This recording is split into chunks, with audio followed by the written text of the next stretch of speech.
Rumaragas ang pagpapala po sa ating lahat para sa ating pangaraw-araw na talata. Tayo ngayon ay nasa Exodus Kapitulo 3, simula versikulo 7 hanggang versikulo 10.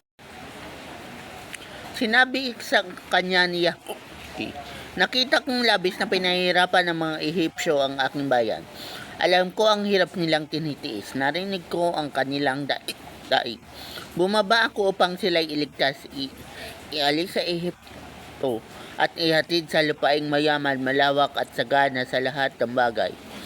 Ito'y ang lupain ng mga Kananeo, Heteo, Amoreo, Pereseo, Hebeyo at Jebuseo.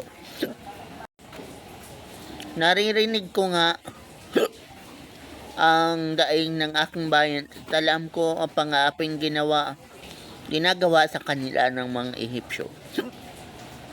Kaya't papupuntahin kita sa Paraon upang ilabas mo sa Ehipto ang aking bayan. So, naririnig pala ng Diyos ang kanyang bayang Israel dahil nga sila ay mga naging slave doon sa Egypt. At para sila ay maalis sa pagkaalipin, sila ay pinadalhan ng Diyos ng isang lingkod niya na siyempre sa katauhan ni Moses para sila ay makaalis doon sa Egypt, sa land of slavery para makapuntad sila doon sa Canaan, doon sa land of the promise. So, kapag ikaw ay dumaing sa Diyos, ikaw ay papakinggan ng Diyos at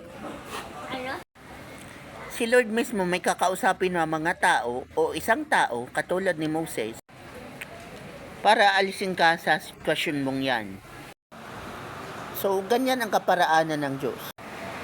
Kapag ikaw ay nanalangin at dumaing sa Diyos, may gagamitin siyang tao para ikaw ay matulungan at maranasan mo ang presensya niya. So, sa passage na to, yung mga Israelite slave at kailangan nilang makaalis sa slavery, kaya ginamit ni Lord si Moses.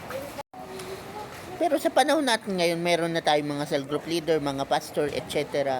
na gagamitin din ng Diyos. At baka ikaw gamitin ka rin niya, di ba?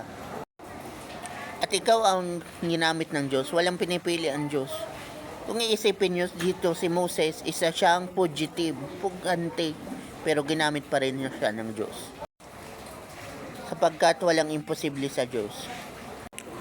So, yan nga ang kaparaanan ng kaya umanda ka dahil tutulungan ka rin ng Diyos na makaalis sa sitwasyon mong yan. Kung paanong tinulungan ng Diyos ang bansang Israel.